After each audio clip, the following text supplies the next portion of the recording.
오늘 함께 볼 성경 말씀 같이 찾아서 읽어보도록 하겠습니다. 마가복음 8장 27절에서 30절까지 말씀입니다. 신약성경 마가복음 8장 27절에서 30절까지 말씀입니다. 제가 가진 성경책으로는 67페이지쯤에 있는데요. 여러분 다 찾으셨을까요? 네, 좋아요. 그러면 우리 저 한 절, 여러분 한 절 번갈아 가면서 읽고 마지막 한 절은 같이 읽도록 하겠습니다. 20절 읽겠습니다. 또 7개를 4,000명에게 떼어줄 때에 조각 몇 광주리를 거두. 감사해요. 여러분 잘 또 캐치해주고 계시다는 것을 또 알게 해주셔서 감사합니다. 자, 다시 읽어볼게요. 27절 말씀입니다. 예수와 제자들이 빌립보 가이사랴 여러 마을로 가실새 그래서 제자들에게 물어 이르시되 사람들이 나를 누구라 하느냐.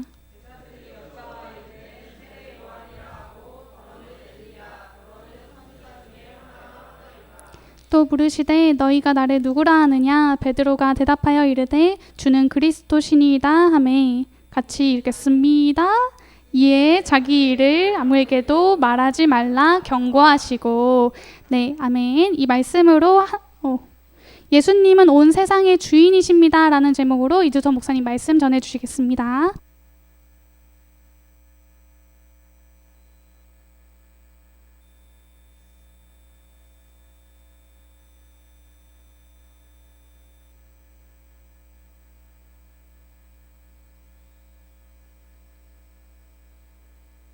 여러분 안녕하세요. 안녕하세요. 지난 말씀을 좀 요약을 해야 될 것 같아요. 2주, 3주 만에 본 것 같으니까.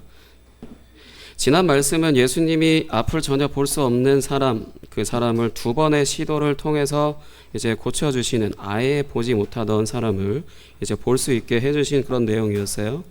이 내용이 가지고 있는 의미는 예수님의 제자들이라고 하는 사람들이 영적인 시력이 이 사람이 처음 이제 예수님이 치유를 시도하셔서 보게 된 사람이 사람을 봅니다라고 해놓고 나무 같은 것이 지나갑니다 뭐 이렇게 표현했던 것처럼 그렇게 희미하게 무언가를 보기 시작한 것과 같은 그런 것을 의미한다고 했어요. 예수님의 제자들의 영적인 시력. 그 부분에 있어서 우리도 역시 시력이 좋지 않으면 분명히 지금 건우쌤을 보고 있는데 내가 지금 시력이 별로 좋지 않으면 왜 나를 보고 째려보지? 이렇게 생각을 할 수도 있을 만큼의 눈의 시력이라는 건 굉장히 중요해요. 그러니까 그런 것처럼 이제 이렇게 왜곡할 수 있는 것처럼 예수님의 제자들도 역시 예수님을 지금까지 이 말씀 여기까지요. 여기까지 예수님을 잘못 보고 있다라고 하는 것을 이제 말씀하는 내용이었습니다. 그러니까 우리도 충분히 예수님을 이렇게 희미하게 보고 있다고 할 수 있어요. 제자들이 이렇게 희미한 시력을 가지게 된 것도 사실 제자들이 이상해서가 아니라 정말로 아무것도 볼 수 없었던 사람이 무언가 보기 시작하게 된 이 과정을 이렇게 겪는다라고 이제 비유해서 이제 누구든지 사실 예수님 믿는 사람들도 초반에는 다 이렇게 예수님을 잘못 보게 된다는 거죠. 아예 눈을 앞을 보지 못한 사람이 무언가 보게 됐을 때 인지하는 시간이 걸릴 거 아니에요. 뭐 역시 그런 것처럼 어찌됐든 간에 예수님의 제자들도 이제 이런 시력을 가지게 된 게 잘못된 것이 아니라 예수님이 선포하신 그 하나님 나라의 복음이라는 거, 우리는 이 성경 말씀이라고 할게요. 그 하나님 나라 복음이라고 하는 거, 그리고 질병을 치유하시고 귀신을 쫓아내고 기적을 베푸시는 거 굉장히 놀라운 일이잖아요. 그러니까 하나님 나라라고 하는 거랑 굉장히 놀라운 일을 일으키시는 것으로 인해서 이 사람들이 예수님을 충분히 잘못 생각할 수 있었다라는 거예요. 자신들의 나라를 이제 영광스럽게 해줄 그런 분으로 생각했다라는 거지. 로마라고 하는 나라에서 자신들을 해방시켜주고 그리고 나서 과거에 우리가 영광스러웠던 그 순간으로 되돌려줄 뿐 그렇게 생각을 했다라는 겁니다. 왜냐? 구약 성경에서 대부분 예수님이 메시아가 다 이런 영광스러운 존재로 온다라는 식으로 쓰여져 있는 말씀이 압도적으로 많이 있기 때문에요. 근데 예수님의 실체는 다음 주에 얘기할 거예요. 오늘 딱 여기까지만 얘기할 건데 이런 상황에서 이제 예수님은 또 이제 희미하게 보게 된 그 사람의 시력을 이제 또 한 번 손을 얹어 주셔서 치유를 시도하시고 그래서 이 사람은 이제 모든 것을 다 자세히 밝히보게 되었다라고 지난주 말씀에 그렇게 기록되어져 있습니다. 이것처럼 이제 예수님을 따르는 제자들의 시력도 선명해지게 될 텐데, 그 선명해진 시력으로 예수님을 그동안 잘못 보던 그런 예수님을 이제 올바르게 보게 될 것이다 라는 겁니다. 지난주 말씀까지가. 그럼 이제 오늘 말씀으로 이제 들어오게 되면, 오늘 말씀은 이제 예수님이 어디를 향해서 가기 시작하시냐면 예루살렘을 향하여서 가시기 시작을 하세요. 제자들과 함께 이제 길을 걸어서 이제 예루살렘을 향하여서 가시기 시작을 합니다. 그래서 그 첫 번째 지역으로 빌립보 가이사랴라고, 발음도 좀 힘든 빌립보 가이사랴라는 그런 지역에 있는 어느 길, 어딘지 모르겠지만 어쨌든 어느 길에서 이제 예수님은 제자들에게 물어보십니다. 사람들이 나를 누구라 하느냐? 연우야, 예수님이 누구예요? 예수님이 어떤 분이세요?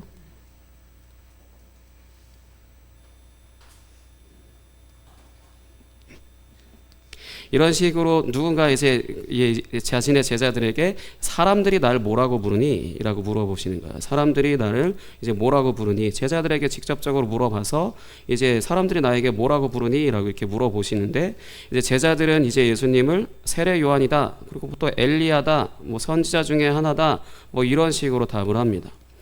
제자들의 이런 대답은 이상한 게 아니고, 그리고 그렇게 말하는 사람들이 또 이상한 게 아니라 구약에 다 그렇게 쓰여져 있기 때문에, 그렇게 믿던 사람들이 예수님이 등장하시고 복음을 선포하고 놀라운 일들을 일으키신 것을 보고, 아, 구약에서 예언된 세례 요한, 엘리야, 뭐 선지자 중에 하나겠구나 라는 식으로 봤다라는 거죠. 그러니까 사실 이상하게 왜곡한 게 아니고 그렇게밖에 못 봐요, 원래는. 그런 상태에 이제 예수님은 또 한 번 물으시죠. 이번에는 제자들에게 직접적으로 너희는 나를 누구라 하느냐? 준영아, 예수님이 누구예요?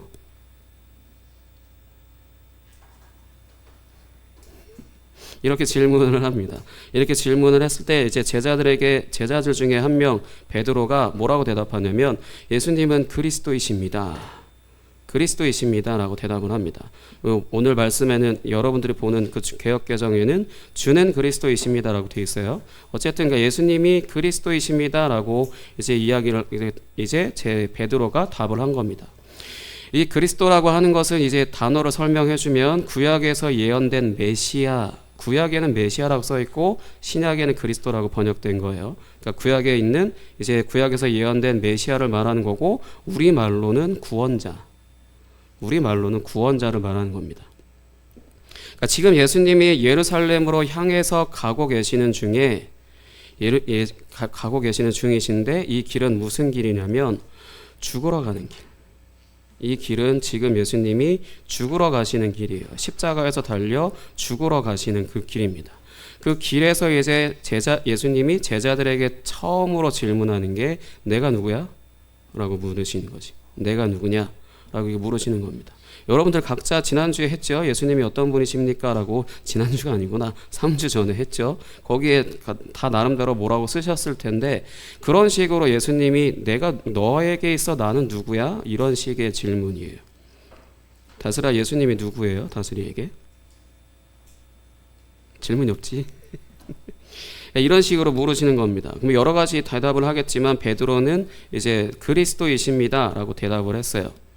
예수님의 제자들은 이제 전부 다라고 하긴 어려운 게, 성경에 전부 다 어떻게 이 제자가 되는지 안 써 있어서 나도 진짜 엄청 궁금하고 계속 찾아보는 것 중에 하나인데, 근데 대부분 다 어떻게 해서 제자가 됐냐면, 주원아 나 따라와, 이런 식이에요.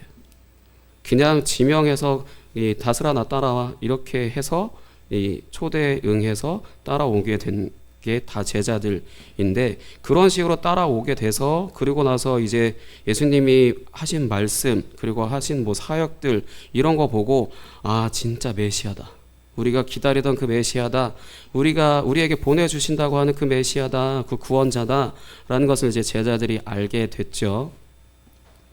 하지만 이 질문을 하신 장소가 굉장히 특별한 의미를 갖고 있는데, 발음하기도 힘들다고 했던 빌립보 가이사랴라고 하는 지역은 로마 황제를 숭배하는 것을 기념하기 위한 도시예요.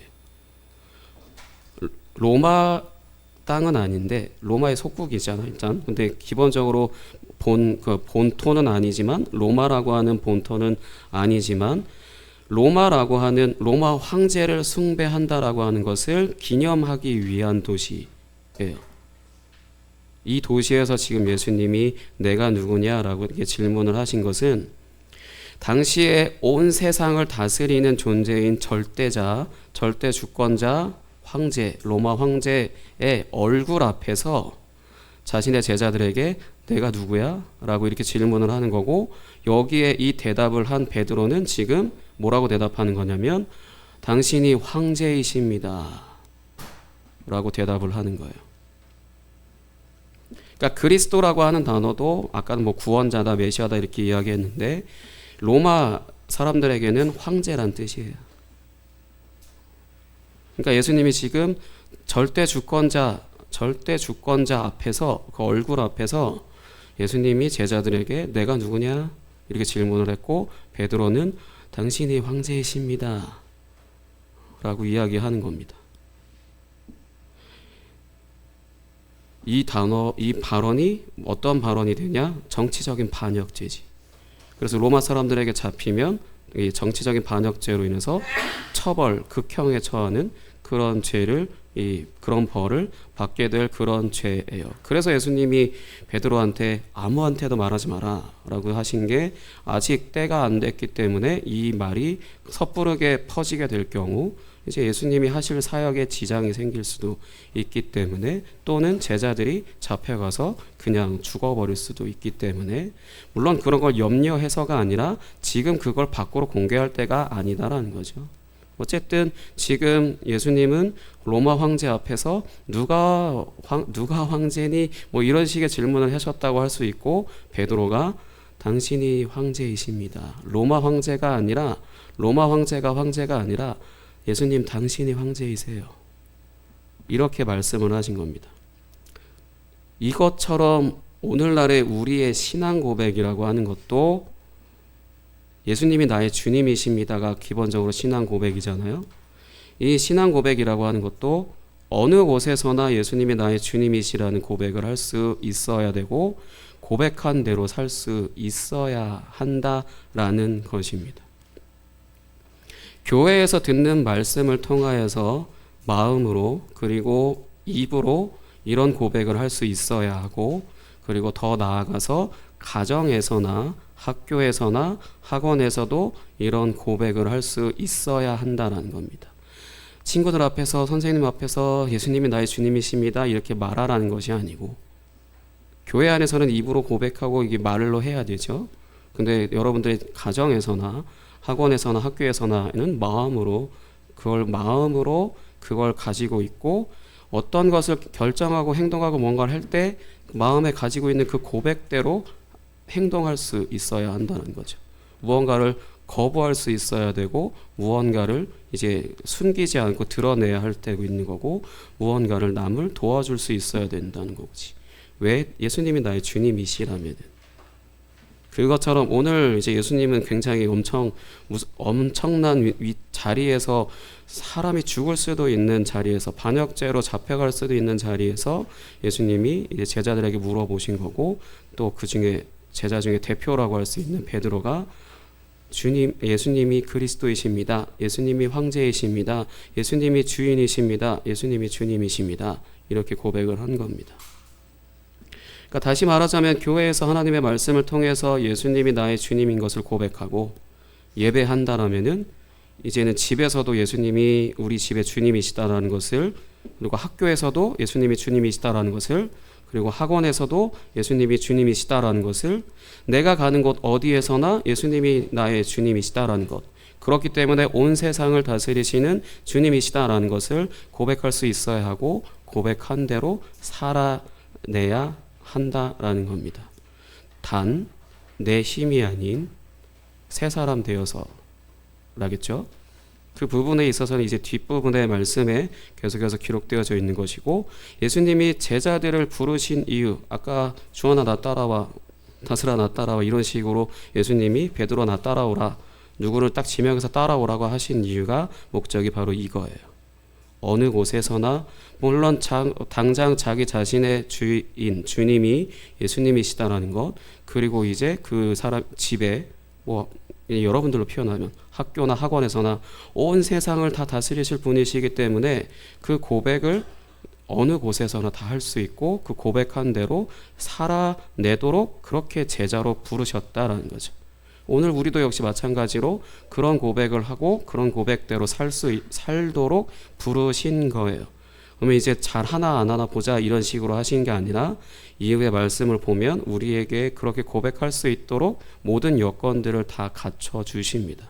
우리는 그 자리에서 그 고백을 하는 것만 잘하면 되는 거예요. 그러면 그 고백한 대로 이제 살아가는 것도 그 이후에 하나님이 해주실 부분인 거고. 그러니까 예수님이 제자들을 부르신 이유도 바로 이것이고 저와 여러분들을 부르신 이유도 바로 이것입니다. 예수님은 온 세상을 다스리시는 주님이십니다. 라는 이 고백을 마음으로 믿고 입으로 시인할 수 있도록 하게 하시기 위해서 라는 것 기억하시고 이 시간 함께 기도하고 그 다음에 헌금성으로 주님께 영광 올려드리도록 하겠습니다.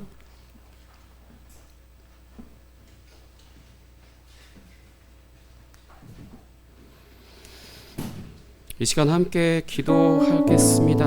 마음으로 내가 예수님이 나의 주님이십니다. 그리고 내가 그런 결정을 하고 마음을 갖고 그렇게 행동해야 될 곳이 어딜까? 나의 집인가?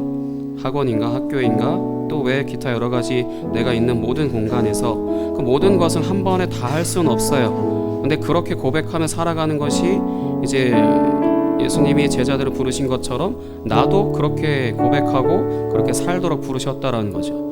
그러면은 이런 것들을 생각해 볼 수 있겠죠. 그렇게 고백하고 살면 손해 볼 수 있는데 손해만 보며 사는 건가? 아니요. 하나님은 내가 그런 고백을 하는 것으로 인해서 손해 보는 것 그 이상으로 항상 우리에게 채워주시는 분이십니다. 그렇기 때문에 이런 고백과 삶이 먼저 살아내야 되는 것이 아니라 예수님을 믿는 게 먼저인 거죠. 그러나 그 믿음이 증명되는 것은 여러분들이 이런 마음을 가지고 고백하고 그대로 살아갈 수 있는 그곳 그렇게 살아가는 것 그것으로 믿음이 증명되는 것이라고 할 수 있습니다. 이 시간 함께 기도하겠습니다. 오직 예수님만이 나의 주님이심을 내가 살아가는 어떤 곳에서든 고백할 수 있게 해달라고 이 시간 함께 기도하겠습니다. 하나님 아버지 감사합니다. 우리에게 예수님이 나의 주님이십니다라고 하는 이 고백 강제로 우리에게 이렇게 시키신 것이 아니라 하나님의 말씀이 우리를 얼마나 사랑하시고 또한 하나님의 은혜가 우리 가운데 얼마나 큰지를 아버지 우리가 경험하는 것으로 이 세상의 그 어떤 것보다도 오직 예수 그리스도만이 가장 귀하신 분이시며 예수 그리스도만이 우리가 왕으로 섬기실 만한 주님으로 섬기실 만한 합당한 분이심을 고백하오니 주님 이 시간에 그렇게 하루하루 아버지 살아가게 될 때 우리 마음 가운데 주님 아버지 날마다 주의 그 믿음으로 가득하게 하시고 그 믿음으로 말미암아 살아가면 아버지 어느 순간순간이 아버지 날마다 지난 고백이 되어 주님께 아버지 영광되는 시간이 되게 하시고 우리로 하여금 그렇게 살아가는 것에 고백하는 것에 부족함이 없을 수 있도록 주님 인도하여 주옵소서. 그렇게 해주신 주님을 기대합니다. 주님 함께하여 주옵소서. 하나님 아버지 감사합니다. 우리를 부르신 이유는 예수님이 제자들을 부르셔서 너희는 나를 누구라 하느냐 이렇게 물어보신 그 순간에 주는 그리스도이십니다라고 고백한 것과 같이 그렇게 대답한 것과 같이 우리도 우리의 삶의 어떤 공간에서도 어떤 상황에서도 예수님이 나의 주님이십니다. 예수님이 온 세상을 다스리시는 주님이십니다.